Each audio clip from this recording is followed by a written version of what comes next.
We've got to talk about this crazy Erika Kirk situation / MAGA street fight, the disturbing new David murder case details, some huge Iran war developments, and how the Republicans are making a mad dash to try to rig the midterms. First, I have a quick special guest. Hey guys, so I'm Lindsay DeFranco and I'm running for Georgia State House in District 47. Let me show you the map because a lot of people, because of gerrymandering, don't even know what district they're in. If you need to know what district you're in, you can go to this website right here. Now look, my district encompasses some of Northwest Roswell, Northeast Alpharetta, Milton, and Freeholm up in Cherokee County. Very convenient. I will be bringing this everywhere with me. Now, let me tell you a little secret. This seat in District 47 has been held by the same Republican for 24 years. That's right. This district has not been competitive since 2002. And just to give you a little detail on how long that's been, I was 12. I was 12 the last time this seat was up for grabs. And it's not just my seat. The Georgia State House is 10 seats away from flipping it from red to blue.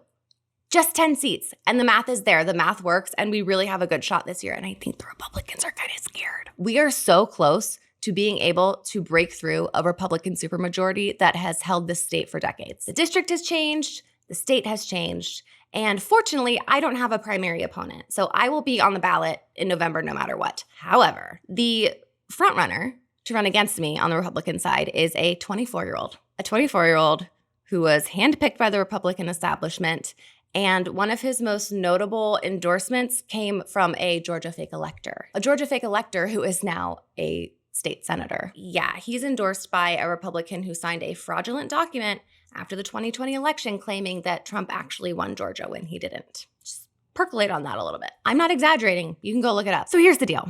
The Georgia fundraising deadline is tonight at midnight. And while Phil and I have put in a bunch of our own money because we truly believe that we can win this race, the fact of the matter is, in general, Republicans are able to put more money into politics, but also, especially in this district, it's the Republican Party that has more money. And I believe that once they realize what they're really up against, they're going to pump in a lot more. So how can you help? I'm so glad you asked. You can go to lindsay4ga.com. That's LINDSAYFORGA.com and click on donate. There's a big donate button at the top and chip in whatever you can. $5, $10, $25, $100, $500, $5,000, $500,000, $5 million. You know, whatever you can do. We all deserve representation that delivers on affordability, healthcare, strong and safe communities, fully funded public schools, and more opportunity. Not just more of the same with a different tie. Your government should work as hard as you do. And one more thing, as most of us know, yesterday the Supreme Court decided to gut the Voting Rights Act, or what was left of it. So if there was ever a time to put your money behind people who are trying to hold the line in Georgia, it's now. The time is now. LFG, which stands for Lindsay for Georgia. Thank you so much for your time. I love you so much. I guess you can have Phil back now.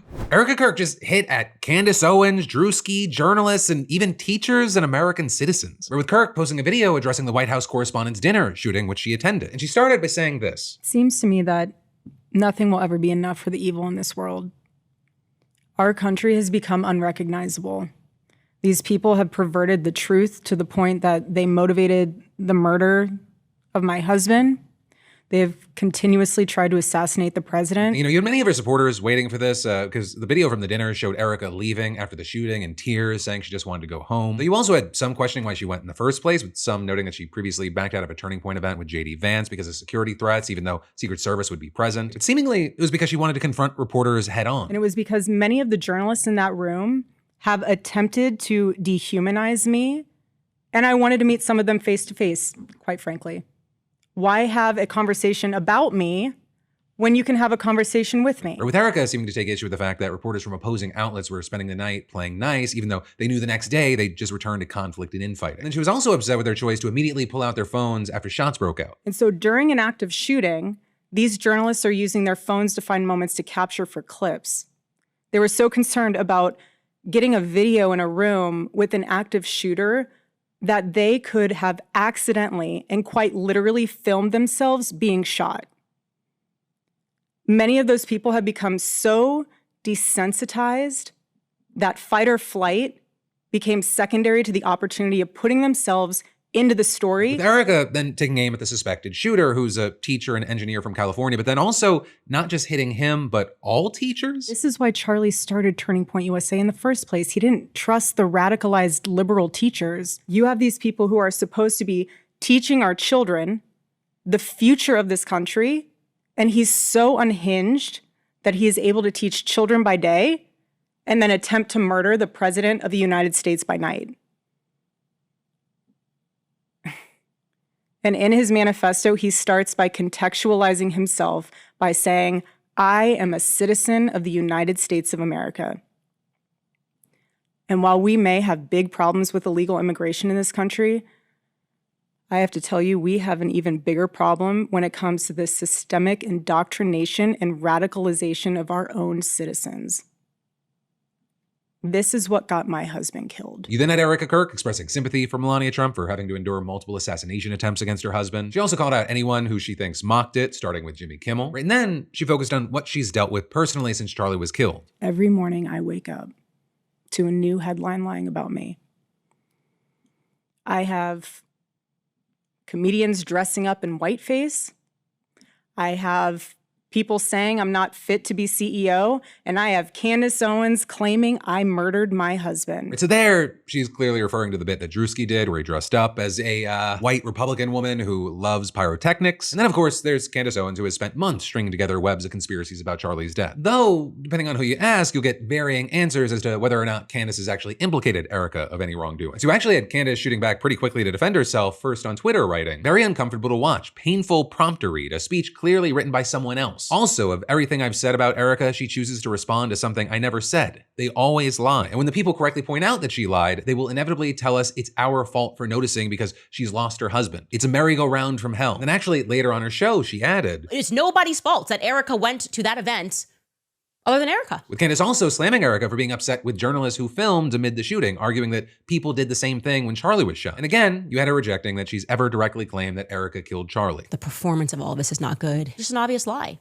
She wakes up to headlines and Candace Owens saying that she killed her husband. The widow grift and trying to tell us that she's allowed to lie to us because her husband died is so on its face absurd that it should be rejected by all people everywhere. Also on Instagram, you had Candace claiming that TPUSA would be using the White House Correspondents' Dinner as an excuse to cancel future events and tours with Erika. So then, of course, with all this, there were other reactions aside from Candace. There being plenty of people backing Erika up, applauding her message and choice to defend herself, condemning Candace. And well, yes, when you go to different places, you get a number of different reactions. Most of the reactions we've been able to find to this video, they were pretty negative. Or just a ton of people making fun of her outfit, saying that she's calling out an assassination attempt while dressed like an assassin meets member of Fallout Boy. Others just replying or reposting very distinct facial expressions she made. People also face swapping her with Druski. Others also hoping Druski clowns on her. And a number of people think that, all she's doing with these kinds of videos is turning public favor away from her. And also at the same time, people thinking that she's just pushing more eyes towards what is the Druski skit? What is Candace Owens saying? But with all this, as we wait to see what happens next, I gotta ask you, what are your thoughts, opinions, and reactions to everything we just saw? Just let me know in those comments down below. Though also, I'll say this is not the only story that people are dissecting online right now. Though this next one does involve the person at the center of it being accused of murder. Because we now have the details on the allegations against David and the murder and dismemberment of 14-year-old Celeste Rivas Hernandez. Right, if you're not the most familiar with David, he's that singer who got to start making music for Fortnite videos on YouTube. He got very popular online, very fast. He played at Coachella, went platinum, he even opened for SZA in 2023. Then last year, his fame turned into infamy when the body of a teenager was discovered in the trunk of his Tesla. There were headlines about it in September of last year, with police responding to reports of a foul smell coming from a car impounded at the Hollywood tow lot. The car had reportedly been abandoned and towed, but when police got there to check out the smell, they found Celeste's remains. With them then finding out that the car was registered to David, whose legal name is David Burke, and he was connected to the case as a suspect. And all of this ended up with David canceling the rest of his tour for his first full-length album, but he also wasn't officially arrested until earlier this month. And now we've got these court filings from prosecutors that outline a very, very horrific chain of events, both leading up to Celeste's death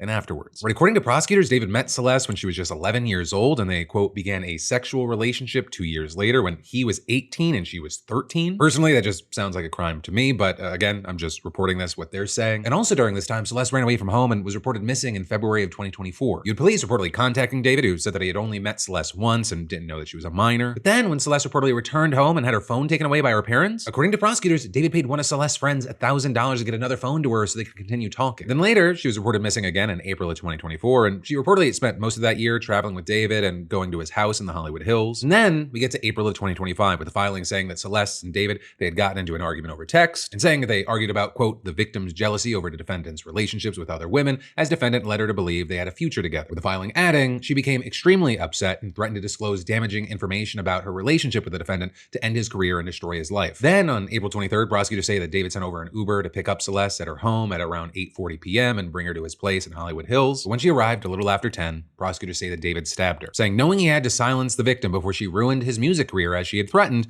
very soon after her arrival at his home, defendant stabbed the victim to death multiple times and stood by while she bled out. David also sent Celeste a message around 10:30 asking where she was, but according to the prosecutors, that was just a way that he was trying to cover his tracks. They then go on to say that David bought a couple of chainsaws online and used those to cut Celeste's body apart inside of an inflatable pool in his garage where prosecutors say that her DNA was found. And they say he also bought a body bag and heavy-duty laundry bags online to stuff her remains in. Then it also doesn't stop there. David is also accused of cutting off two of Celeste's fingers because reportedly they had identifying tattoos, and that including his name on her left ring finger. Though also at this point, neither of Celeste's fingers have been recovered, with the prosecutors saying the defendant took horrifying measures to destroy and discard the victim's body, with them adding that he drove over 100 miles 3 separate times to get rid of the evidence, including Celeste's passport. And he allegedly kept her body in the trunk of his car for months, lying to friends and business associates when asked about the smell. And then on top of all of this, when he was arrested, prosecutors say that they also found tons of nude images of Celeste on his phone. But with all of that, as of now, David has pleaded not guilty to all the charges against him, including first-degree murder, lewd and lascivious acts with a person under 14, and mutilating a dead body. And while all those charges make him eligible for the death penalty, prosecutors say that they haven't decided whether to pursue that. And as far as his attorneys, they gave a statement when he was arrested saying, the actual evidence in this case will show that David Burke did not murder Celeste Rivas Hernandez, and he was not the cause of her death, saying there has been no indictment returned by any grand jury in this case and no criminal complaint filed. David has only been detained under suspicion. We will vigorously defend David's innocence. So as of right now, they haven't given their side of the story yet. We do know, though, that the evidentiary hearing's been postponed to the end of May, so it's likely going to be a while before we get any real conclusion. And then there's more we've got to dive into in just a minute, but first let me thank a sponsor and say,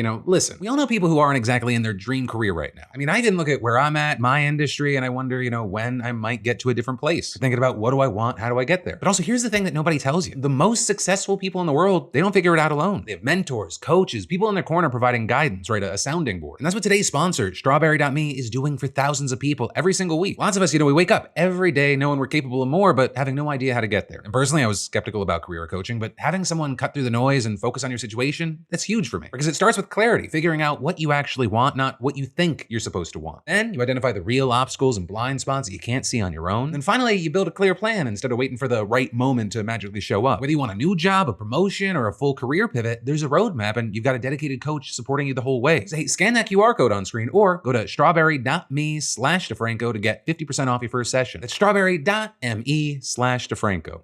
You deserve it. But then, diving right back into the news, Trump's 60-day deadline for ending the war against Iran, that's tomorrow, but he's actually considering launching more strikes without permission from Congress. He's also expecting the blockade of the Strait of Hormuz to last months as oil prices have hit their highest level since 2022. And all of this is thanks to Trump's war that experts have argued is illegal under both US and international law, largely because of the lack of any real evidence to suggest that Iran posed an imminent threat or that the administration acted in self-defense. Though also when it comes to US law, the other big factor is that Trump didn't even consult with Congress before attacking, let alone get permission. Right, but also Trump's war could be about to get even more illegal. And that's because even if this war met the criteria for the unilateral use of force by a president, the War Powers Resolution in 1973 puts limits on that use of force. Right, under the law, the president's required to formally notify lawmakers within 48 hours of entering American forces into hostilities. It officially begins a 60-day countdown for him to either obtain congressional authorization or end the military action. And while he can technically extend the clock for an additional 30 days, that's only to allow for the safe withdrawal of American forces. The way one expert explained it to CBS News was to say it's not a 30-day blank check for the president to continue whatever hostilities he sees fit. And in terms of the timeline for Trump's current war, the US and Israel attacked Iran on February 28th. Though Trump, he formally informed members of Congress on March 2nd, so that means that the 60-day deadline is tomorrow. Though also, notably, a ceasefire has been in effect since April 8th. So you had another expert actually telling CBS that it is possible that the administration is going to argue that the ceasefire stopped the 60-day clock and that any further hostilities reset the clock altogether. And you had Defense Secretary Pete Hegseth suggesting that the White House would argue something like that when testifying before the Senate Armed Services Committee today. And that's even though you have that expert also claiming that is not something that by its text or by its design, the War Powers Resolution accommodates. But adding, there is a long history of executive branch lawyers willfully misinterpreting the War Powers Resolution to allow presidents to conduct hostilities even past that 60-day clock. And with that, I have to note that other presidents, including not only Trump before this war, but also Biden, Obama, Bush, and Clinton, they've been accused of unconstitutional military actions in the past. Though also, some would argue that the current war is an especially egregious violation and that the global consequences are uniquely severe and widespread enough that Congress's lack of action is especially shocking. With Republicans in the House and Senate having blocked more than half a dozen resolutions that would have limited Trump's ability to further strike Iran, though also you've had several of them suggesting or stating clearly that their position is going to change after the 60-day deadline. But also, because there's not a lot of trust there, you have Democrats also reportedly looking into other options, including the possibility of suing the Trump administration if he continues the war beyond the deadline without congressional authorization. Though really, either way, it's not clear either option will actually work. Courts have actually dismissed several past war powers-related lawsuits, and Trump could actually veto a successful war powers resolution, which he did in 2019 and 2020 in relation to U.S. involvement in Yemen and Iran. Also with this whole situation, you might have seen a headline that an aircraft carrier is going to soon be departing the Middle East, or with people saying that that might be telegraphing what America's going to do. But when looking into it, that's not actually part of a troop drawdown or an effort to comply with the law. It just appears to be because the ship is in need of repairs, which makes sense because it's been deployed for 309 days, a record actually for the longest time any modern U.S. aircraft carrier has been at sea. Also, in a similar vein, you had Trump announcing yesterday that the U.S. is studying and reviewing the possible reduction of troops in Germany with a determination to be made over the next short period of time. But that doesn't appear to be for any strategic reason. Instead, it seems like a response to recent comments from the German chancellor that the U.S. has been humiliated by Iran in this war, especially since the announcement was followed up with an attack on the chancellor on social media. Though I will say, even before that, you had Trump considering scaling back the American troop presence in Europe, a possibility that is especially alarming to many because of Russia's ongoing war with Ukraine and fears that Putin may even attack a smaller, newer member of NATO like Estonia or Latvia to test the alliance. An alliance, of course, that many say has been weakened by Trump's insults, threats, and unwillingness to reassure its members that the U.S. would actually honor its commitments. Right, and with Germany specifically, like on top of everything else we talked about, that's the most important country for the U.S. military in Europe. Right, it's home to what's called European Command. It hosts around 35,000 American troops, and it's the main hub for medical treatment, aircraft arming, and maintenance. Right, it's believed that U.S. bases in Germany, they've played a valuable logistical and supporting role in operations against Iran, which has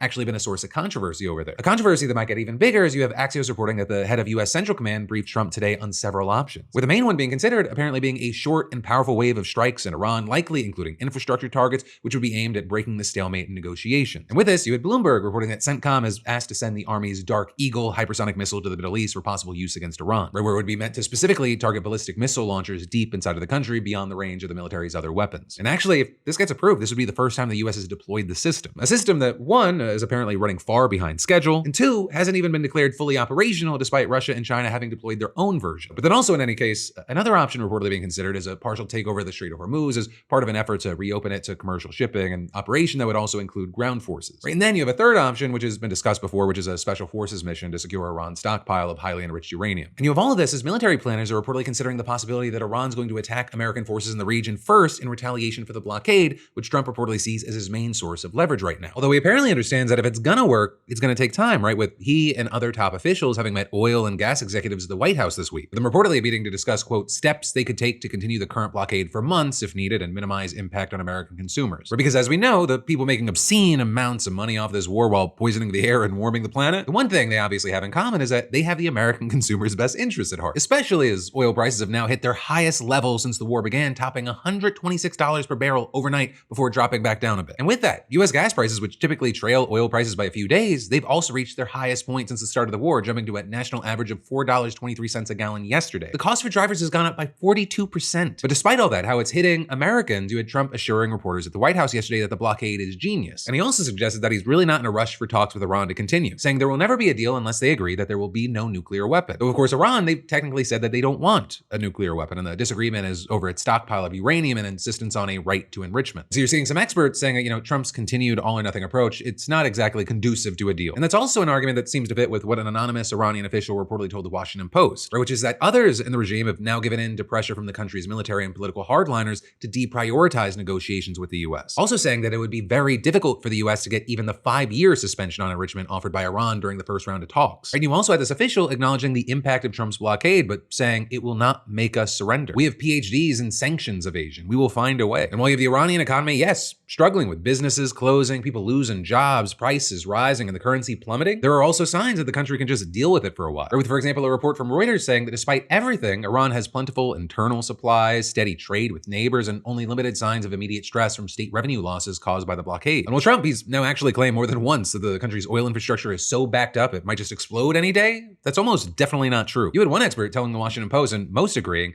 that is not how it works. Nothing is going to self-destruct. And Iran's believed to have weeks or maybe even months before it risks running out of places to store the oil that it's producing. And something that could potentially happen if oil facilities have to turn off is a problem known as a shut-in, which can cause serious damage and make oil reserves inaccessible. But overall, experts disagree about what, if any, of the long-term impacts going to ultimately be if Iran's forced to halt production. Either way, for now, you have Iranian leadership continuing to strike a defiant tone. And you actually have the supreme leader, who still hasn't been seen in public and is believed to have serious and disfiguring injuries, issuing a rare statement this week, with them suggesting that Iran intends to keep control over the Strait of Hormuz, saying that its new legal rules and new management will make the Gulf more secure and benefit all the region's nations. He also vowed to protect Iran's nuclear and missile capabilities, and he claimed that the only place that Americans belonged in the Persian Gulf is at the bottom of its waters, saying that a new chapter was being written in the region's history. But then in the face of all that, in his testimony this morning, you had Hegseth claiming that everything is just going fantastically. Ray generally echoing many of the same points that he made yesterday. And again, he said, the biggest adversary we face at this point are the reckless naysayers and defeatist words of congressional Democrats and some Republicans. Really, anyone who with eyes and ears, who talks or even looks at other people, know that it's not just Democrats and some Republicans in Congress. The war appears to be broadly unpopular. And even just outside of the administration, MAGA world's divided on this war and increasingly focusing its sights on Israel. Though notably, you have some of these figures going beyond just criticism of Netanyahu and the country's influence in American politics. Something that you had many saying was on display when Tucker Carlson and Marjorie Taylor Greene got together. Or with Greene claiming on Carlson's show that this war, it's only happening because Trump had to sell his soul to Israel like every other politician. To become president of the United States, there's deals that have to be made. Otherwise, you aren't allowed to have that power. And you can look at every single president and look at their career and the decisions that they made, and you can very quickly see that they made their deal to support Israel at all times. Every single United States president, the vast majority of members of Congress, completely pledged their allegiance. They pledged their complete allegiance to the government of Israel and their purpose and their protection and whatever endeavor they decide to pursue, whether it's right or wrong, whether it helps America or even if it hurts America, they still pledge their full allegiance. They make that deal.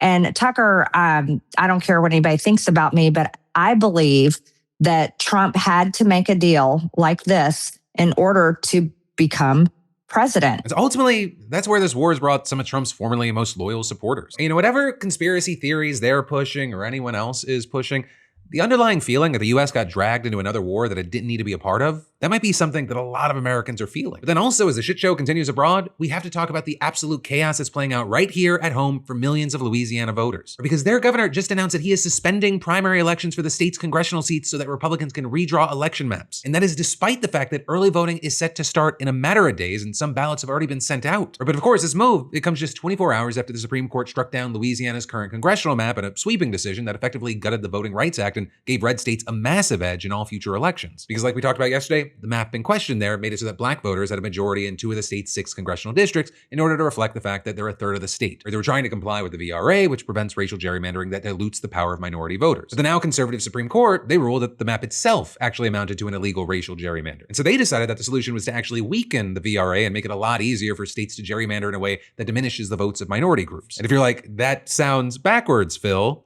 yeah. And so because of this ruling, red states that were forced to create minority-majority districts to comply with the VRA, they're now having more leeway to redraw those lines in ways that could give Republicans major electoral advantages in state legislatures and as many as 19 seats in Congress. And so this ruling, it set off this scramble in red states to determine whether they can redo their maps before the midterm elections or if they'll have to wait until 2028. While most states likely can't do too much right now because they've already had their primaries, there are around half a dozen states that could potentially make changes. And a lot of eyes, they're on Louisiana in particular because 1, it was at the center of this case, and 2, the ruling came just days before its primary was supposed to kick off. Literally, early voting for them starts this Saturday for the May 16th primaries. And again, absentee ballots have already been sent to overseas voters weeks ago. So changing everything now, it could and likely will be incredibly disruptive and confusing for voters. But apparently that doesn't matter to the Republicans, with Louisiana's governor and attorney general releasing a joint statement today saying that because of the Supreme Court ruling, the state was prohibited from carrying out congressional elections under the current map, and adding, "We are working together with the legislature and the Secretary of State's office to develop a path forward." But also to make the situation even more chaotic and confusing, confusing. The leaders didn't say whether the suspension only applies to the state's 6 House seats or if they would still hold other primary elections initially scheduled on May 16th, which would include a high-stakes Senate race, constitutional amendments, and several local contests. But actually, as I was recording this, we saw the Louisiana Secretary of State releasing a statement saying that those other primary elections will still be held on May 16th, and that early voting for those races will still start this Saturday, but then adding, our office will post notices at each of the early voting sites to alert the public of this change. While the U.S. House races will remain on voters' ballots, any votes cast in those races will not be counted. So you have a situation where these changes are being made so last minute that early voters will literally have to fill out partially defunct ballots that include races that no longer even exist. And apparently they're just going to rely on notices posted at voting locations to inform everyone about this major confusing change. I guess they're just going to put up some printer paper on a doorway that says, hey, just skip voting for Congress for now, I guess. If you want your vote to count for realsies, you'll have to come back again on an undetermined date and just, do it again. So, with just all this chaos, you have advocates and Democrats slamming this move, saying that it's going to create total chaos and undermine the democratic process. You also had one expert explaining that even though it might be legal for Louisiana to move the primary, it's simply not true that the Supreme Court blocked the state from carrying out congressional elections under the old map. And that was something that was echoed by State Representative Kyle Green, a former Assistant State Attorney General, who argued the court's decision does not halt the election process on its own, and any attempt to suspend or disrupt an ongoing election at this stage would raise serious constitutional concerns. But it's also currently unclear if any meaningful legal challenges will emerge, at least before the new maps are drawn up, right? And that's as the state's Republican legislature has the possibility to gerrymander so they could pick up 1, maybe even 2 seats. But also, when we see this pop up here and there, if they go too hard, they could open themselves up to more legal challenges, which could then drag out this whole process even longer, and who the fuck knows what would happen with the primaries in that hypothetical. And again, this is just Louisiana. Of the states that could still change their maps, Republican lawmakers in the Mississippi legislature, they're already planning to convene a special session. Though notably, that would just be for state Supreme Court elections. Meanwhile, Republicans in Tennessee are also reportedly debating a pre-midterm redraw, with a Speaker of the State House telling reporters, we are reviewing the recent opinion as I have conversations with the White House and other individuals. With Trump himself also claiming in a post on Truth Social, I had a very good conversation with Governor Bill Lee of Tennessee this morning, wherein he stated that he would work hard to correct the unconstitutional flaw in the congressional maps of the great state of Tennessee, adding that all of the other political representatives of Tennessee have promised to do so. And you have Georgia Governor Brian Kemp saying that he is analyzing the ruling and its potential impacts on the midterms. So there, it's unclear what Kemp could actually do because early voting's actually already underway here. In fact, I voted this morning, if you couldn't tell by my obnoxious sticker. I love it. I made my picks. I know a lot of people are wondering. Yes, I voted for Lindsay DeFranco for House District 47. But actually, on a serious note,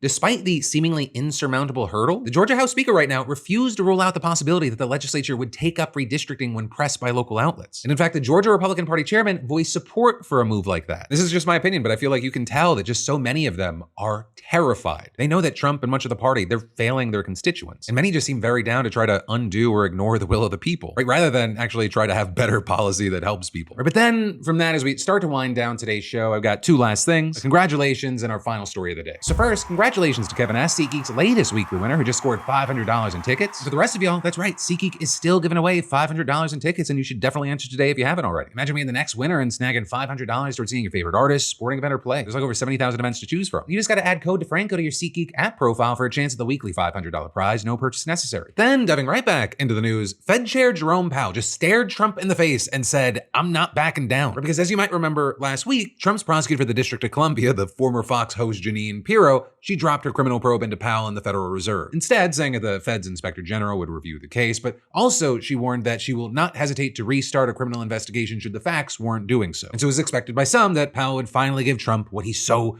badly desired, a resignation letter. But instead, what you had was Powell getting up on stage and he was basically like, how stupid do you think I am? I've said that I will not leave the board until this investigation is well and truly over with transparency and finality, and I stand by that. After my term as chair ends on May 15, I will continue to serve as a governor for a period of time to be determined. And so this is actually the first time a departing Fed chair is going to remain on the governing board since 1948. So that kind of tells you how unusual all this is. So as far as Trump with all this, he got on Truth Social and said, Jerome, too late, Powell wants to stay at the Fed because he can't get a job anywhere else. Nobody wants him. As far as Powell, when he was asked to explain why he's staying on, he said, come on. My concern is really about the series of legal attacks on the Fed, which threaten our ability to conduct monetary policy without considering political factors. The things that have happened in the last 3 months have, I think, left me no choice but to stay until I see them through at least that long. So while Powell's stepping aside to let Trump's nominee, Kevin Warsh, take over his chair, by remaining as one of the 7 governors, he's effectively denying Trump a majority. Right? Because currently, Trump's got 3 appointees on the board, but one of them's also leaving when Warsh comes in, so it ends up kind of just being the same. Which means that, at least for the time being, Trump's efforts to control the Fed, it's been, let's say, hampered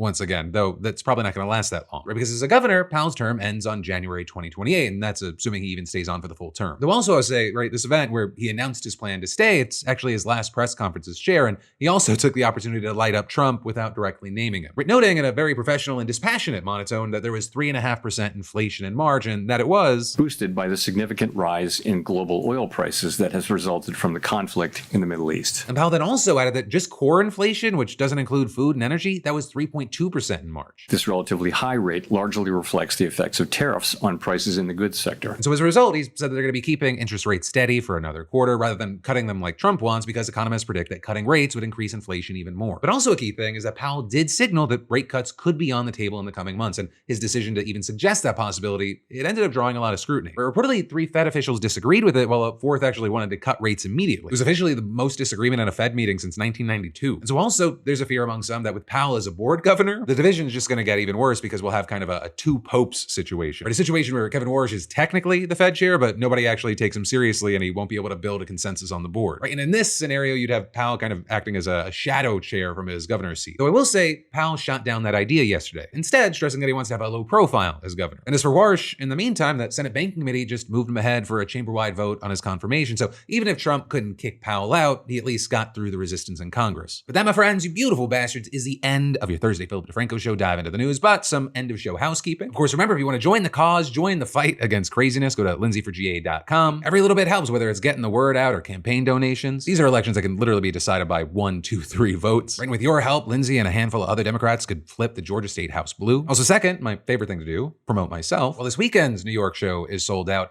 If you want to snag tickets for our greater tour, right at crashingouttour.com, those are still available. At least 12 more cities, 12 more dates. Right, Seattle, Portland, Boston, Philly, San Francisco, Phoenix, Denver, Atlanta, Chicago, St. Paul, DC, and Pittsburgh. And then finally 3, hey, just have yourself a good weekend. Thank you for watching. I love yo faces, and I'll see you next time. I can't tell who smells.